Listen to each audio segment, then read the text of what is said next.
और जो स्पेशली अगले संडे मैं उन लोगों के लिए बुलाना चाहता हूं कि जिन लोगों के पास धन की घटी है, जो लोग परेशान हैं, जिनके पास, वैसे तो बहुत सारे लोग आज भी प्रार्थना में बैठे हैं। प्रार्थना आप जब भी करेंगे आशीष मिलनी है।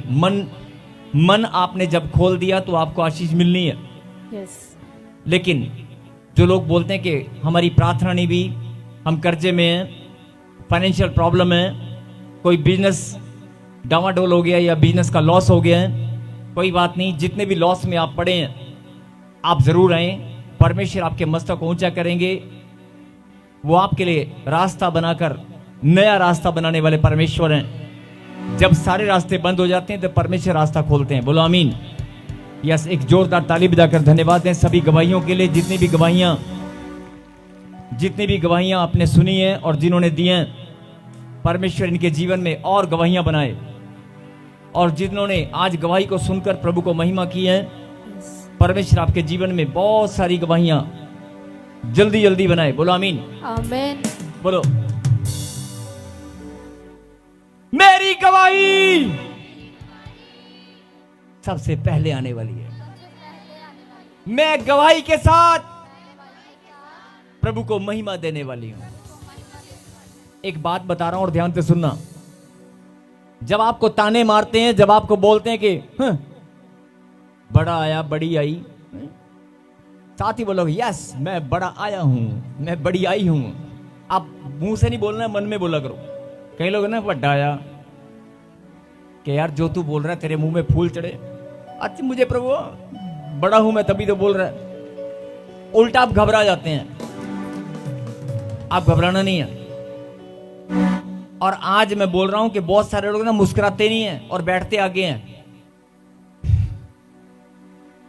है ना। मुस्कुराया करो, चेहरे पर आनंद होना चाहिए। स्वर्गदूत भी नोट करके लेके जाते हैं कि प्रार्थना कर रहा है लेकिन आनंद, इसके चेहरे पे मुस्कुराहट नहीं है। आप मुस्कुराया करो। ये मुस्कुराहट आपकी गुणात्मक वृद्धि में बदलने वाली है, बढ़ने वाली है। बोलो आमीन।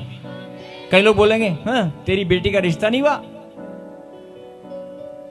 हमारा कहना माना होता तो आज 2-4 बच्चे होते। 4 साल पहले हमारे कहने से रिश्ता नहीं किया था तुमने। रिश्तेदार ताना मारते हैं, हमारी तो बात ना सुनी तुमने, अब करा ले शादी, अब रिश्ता नहीं होता तेरी लड़की का। तेरी लड़की और जवान हो गई है, बढ़ गई, उम्र बढ़ गई है, अब बड़ी उम्र हो गई तो लड़की का रिश्ता नहीं होगा। और बाप बेचारा ना सूखना शुरू हो जाता है। हाँ, कभी अपनी लड़की की तरफ देखता है, कभी अपनी तरफ देखता है बेचारा, है ना। और फिर क्या होता है, ये एक एग्जांपल दे रहा हूं, घर घर की कहानी है। उल्टा आपको ना चिंता नहीं करनी है। आपको अपनी बच्ची की तरफ देखकर और अपने आप को देखकर, वैसे तो दोनों मिलकर नाचने लगो तो ज्यादा बढ़िया है। पड़ोसी आएंगे तो क्या हो गया, कहते रिश्ता हो गया, कहना 2-3 दिन लगातार नाचो जो भी आए, और जब कोई घर में आए ना तब जरूर खुश होकर नाचो। अपनी बच्ची को गले लगाकर खुश होकर धन्यवाद करो प्रभु को। रिश्तेदार के की हो गया, क्या वही हो गया जेड़ा होना सीखा, बस हो गया। आदों की हवा वैसी खराब हो जाएगी। यार रिश्ता तो कहीं हुआ नहीं, इनके घर पे तो कोई लड़की देखने आया नहीं, ये किड़ियां गल्लां। कहना सब कुछ फोन पे हो जाता आजकल, टेंशन लेनी। पूछते हैं लोग कहते ਤੁਹਾਡੇ घरे कोई आया तो है नहीं, कि यार व्हाट्सएप का जमाना है, हो गया बस, वो कर दिया उनने। जब आपको चिंता नहीं करनी, आप क्या करते हैं, मायूस होकर घर में रोने लग जाते हैं। मेरे को बच्चा नहीं है, मेरे पास मेरा काम बंद हो गया, किसी के पैसे देने हैं, वो पैसे वाला मुझे धमकी दे रहा। यार पैसे वाला जिसके धमकी दे रहा वो तेरा गला थोड़ी ना दबा देगा, वो आपका नुकसान थोड़ी करेगा, वो धमकी दे सकता है, लेकिन परमेश्वर से बड़ा नहीं है। मेरे कहने का मतलब है, जब विपत्ति सामने आती है, जब प्रॉब्लम सामने आती है, सबसे पहले आपको क्या करना है, बहुत गहराई है इस बात में, जरा रिसीव करें। अगर कोई विपत्ति का सामना आप कर रहे हैं, कोई प्रॉब्लम आपके घर में घूम रही है और आप बहुत चिंता में हैं, तो आपको यह बात समझनी होगी कि जरूर आपसे कोई गलती हुई है।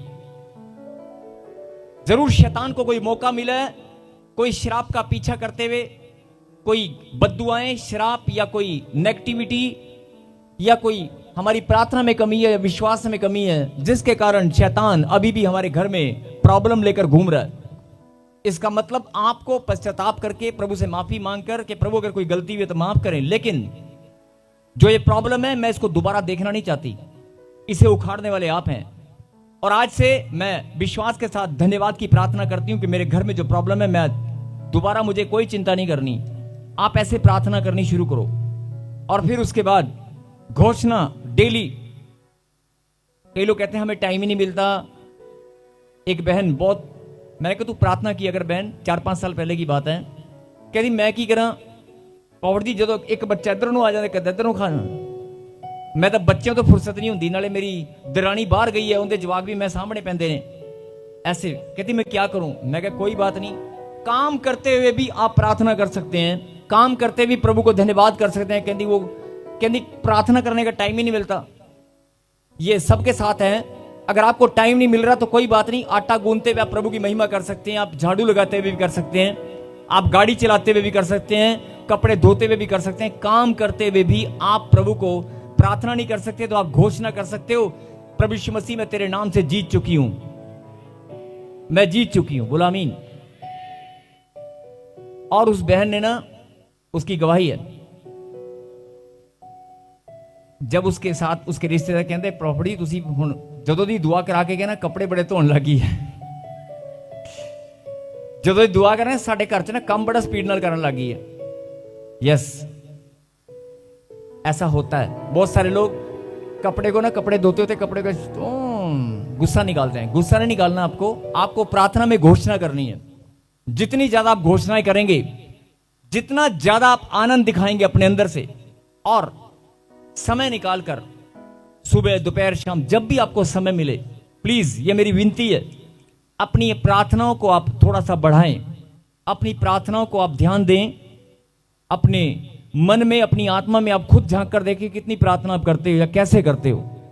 आपको प्रार्थना में जरूर समय निकालना पड़ेगा। जब तक आप खुदा के साथ संगति करने वाले नहीं बनोगे, शैतान बहाना बनाकर आपके घर में एंट्री करता रहेगा।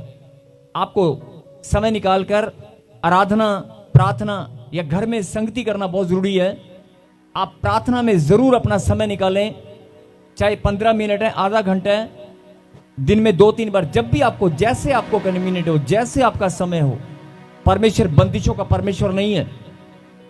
उसने कहा जब तेरा मन करे तब तू मेरी महिमा कर। इसलिए आप समय निकालें। बहुत सारे लोग समय नहीं निकालते हैं और समय व्यर्थ होता है, काम में इतना बिजी हो जाते हैं, उनको लगता है कि मैं समय नहीं निकाल पा रहा हूं। नहीं, समय निकालने से निकलेगा। अगर आप अपने बिजी शेड्यूल में से कहीं रिश्तेदार का फोन आ जाए कि परसों हमारे घर में ये प्रॉब्लम है और आपको आना है, तो सारे काम छोड़कर आप जाते हैं ना।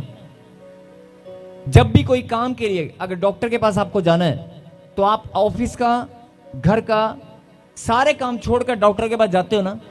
डॉक्टर के पास जाने के लिए समय निकालते हैं कि नहीं निकालते? लेकिन जब परमेश्वर के साथ संगति करने का टाइम हो, जब परमेश्वर के साथ भक्ति और संगति करनी हो, तो आपके पास बहाना होता है कि मेरे पास टाइम नहीं है, या पता नहीं सारा दिन कैसे निकल जाता है, काम करते करते टाइम ही नहीं लगता। नहीं, अगर नहीं लगता तो अपनी हैबिट काम के साथ, काम करते करते आप प्रार्थना में जैसे भी, लेकिन आपको करना होगा, क्योंकि आने वाला समय परमेश्वर आपको बढ़ाना चाहते हैं। बोलो आमीन। यस, अपनी आंखों को बंद करें, आइए हम एक प्रार्थना करें। और सबसे विनती है कि वचन के समय कोई भी इधर उधर ना जाए, और वचन के समय कोई भी इधर उधर अपना ध्यान को आप केंद्रित करना, आपका ध्यान भटकने ना पाए।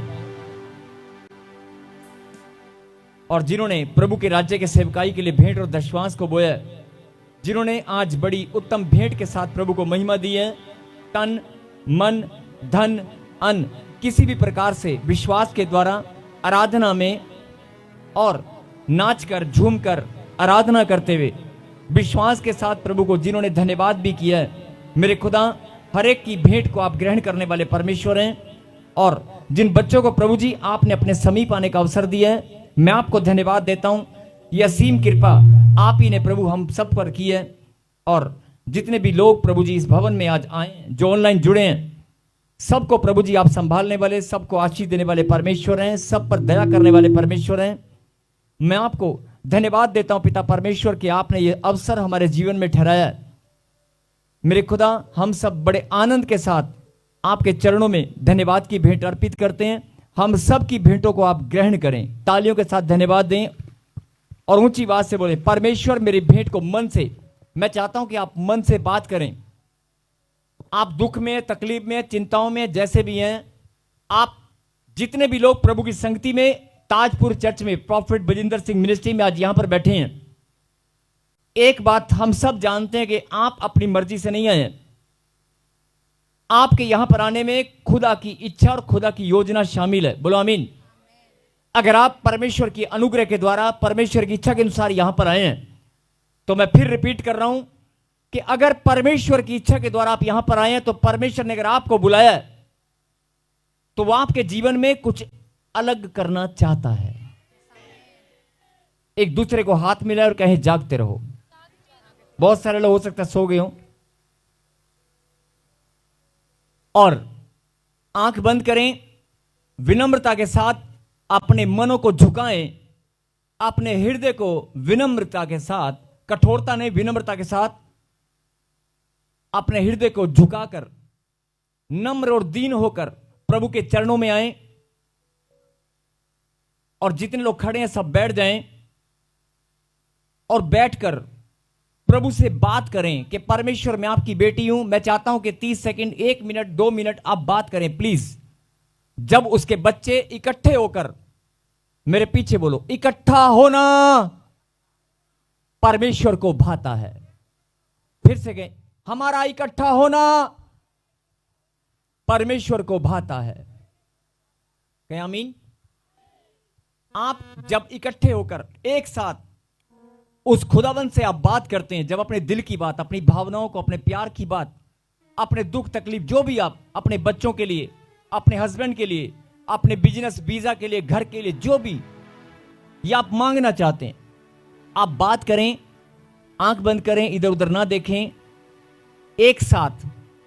और जो ऑनलाइन है, मैं उनसे भी विनती करता हूं कि आप भी एक साथ प्रभु से बात करें इस घड़ी। चाहे आप हिंदुस्तान के कोने कोने से, जहां से भी आप आए हैं, परमेश्वर आपको लेकर आए हैं, और ये समय है परमेश्वर के चरणों में अपने दिल की बात या जो आप मांगना चाहते हैं, शांत होकर प्लीज, कोई बातचीत ना करे, सबकी आंखें बंद हों, एक साथ एक मन होकर प्रभु से आप बात करें, अपने दिल की बात उसके चरणों में रखें प्लीज।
हालेलुया। एक जोरदार ताली सब मिलकर धन्यवाद की। और बहुत सारी ब्रांचेस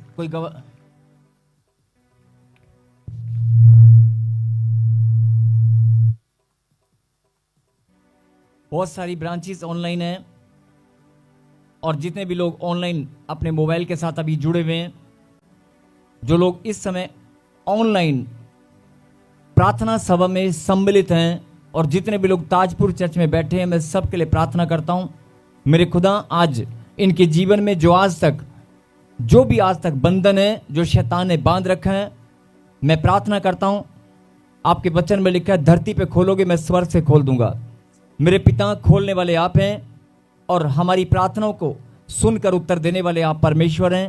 जो लोग बंधनों में हैं, जिनके ऊपर जो भी बंधन है मेरे पिता, चाहे वो बिजनेस में है, घर में, रिश्तों में, आज वो हर एक बंधनों से आजाद होने पाए, यीशु मसीह नासरी के नाम में बोलो आमीन।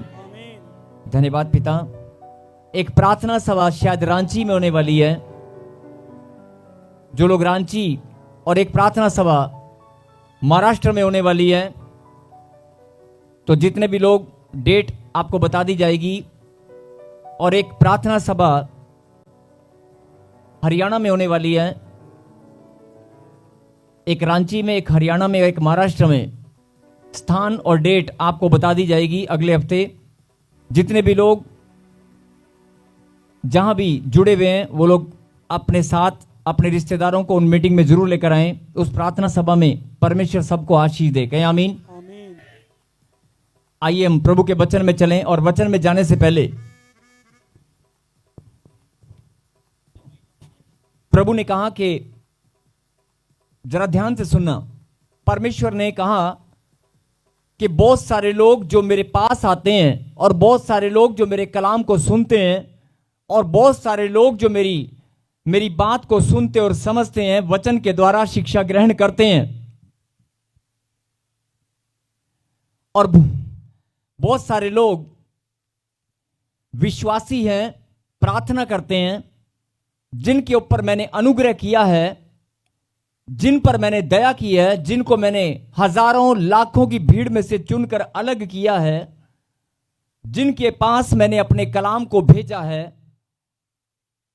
जिनके पास मैंने अपने मीठे नाम को भेजा है कि मेरा नाम ग्रहण कर और मेरी महिमा कर, जिनके हृदय को, जिनके जीवन को मैंने बदल दिया है, मैं उन लोगों से आज कुछ अपनी बात समझाना चाहता हूं। मैं नहीं बोल रहा हूं, यह परमेश्वर की बात है। परमेश्वर जिन लोगों को प्रभु ने चुना है, उन लोगों को परमेश्वर कोई बात समझाना चाहते हैं कि मेरा बड़ा नाम ग्रहण करने के बाद भी, मेरी सामर्थ ग्रहण करने के बाद भी, मेरी पावर, मेरा अभिषेक, मेरा बड़ा नाम ग्रहण करने के बाद भी, बहुत सरल बोलते हैं, प्रभु आपका तो नाम ही काफी है। आप जानते हैं कि खाली नाम लेने से ही बंधन टूट जाते हैं। यस आमीन। आज परमेश्वर अपने बच्चों को बताना चाहते हैं, मेरा बड़ा नाम लेने से, मेरा बड़ा नाम ग्रहण करने के बाद, मेरी शिक्षा ग्रहण करने के बाद, मेरी पावर, मेरी सामर्थ ग्रहण करने के बाद, जिस सामर्थ के द्वारा लंगड़े दौड़ने लगते हैं, जिस सामर्थ के द्वारा अंधे देखने लगते हैं, जिस सामर्थ के द्वारा मुर्दे खड़े होकर, जिंदा होकर, खड़े होकर बातचीत करने लग जाते हैं, उस सामर्थ की परमेश्वर आपसे बात कर रहे हैं कि वो सामर्थ मैंने सबके लिए रखी है, सबको दी है, आपको भी दी है। वो सामर्थ आपके पास है, और उस सामर्थ से आप बहुत कुछ जीत सकते हैं। वो सामर्थ मैंने सबको दी है, और उस सामर्थ से आप बहुत कुछ जीत सकते हैं। और मैंने अपने बच्चों को जीतने के लिए ही बुलाया है। मैंने आपको हराने के लिए नहीं बुलाया, जीतने के लिए बुलाया। जिस प्रॉब्लम से, जिस समस्याओं से आप लड़ रहे हैं, या लड़ाई करते करते थक चुके हैं कि मेरे पास ब्लेसिंग नहीं है, मेरे पास घर नहीं है, मेरे पास बच्चा नहीं है, मेरे पास ये नहीं है, मेरे पास वो नहीं है। अरे सब कुछ तेरे पास होगा, लेकिन एक बात को समझना कि अगर तेरे पास नहीं है, अगर तेरे पास ब्लेसिंग नहीं है, तेरे पास धन नहीं है, तेरे पास मान सम्मान नहीं है, तेरे को जिल्लत की जिंदगी जीनी पड़ रही है, तेरा अपमान हो रहा है, तेरा अपमान कहीं हो रहा है, तेरी नाम धराई हो रही है,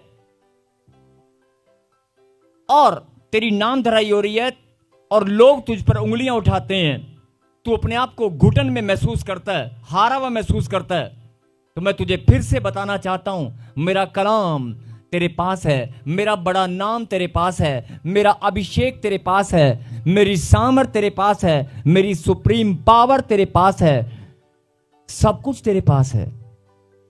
सबको जय मसीह की। मैं जतिन बब्बर और आप देख रहे हैं मसीह परिवार चैनल। जैसे कि आप सब जानते हैं कि मैं इस चैनल पे प्रभु के अलग अलग दासों की वीडियोस डालता हूं, तो अगर आपको हमारा चैनल अच्छा लगता है तो आप इस चैनल को ज़्यादा से ज़्यादा सब्सक्राइब जरूर करें, ताकि आप प्रभु के वचन को सुन सके। वीडियोस को ज़्यादा से ज़्यादा शेयर करें, ताकि जिन लोगों तक वचन नहीं पहुंचा उन तक भी वचन पहुंच सके। सबको जय मसीह की।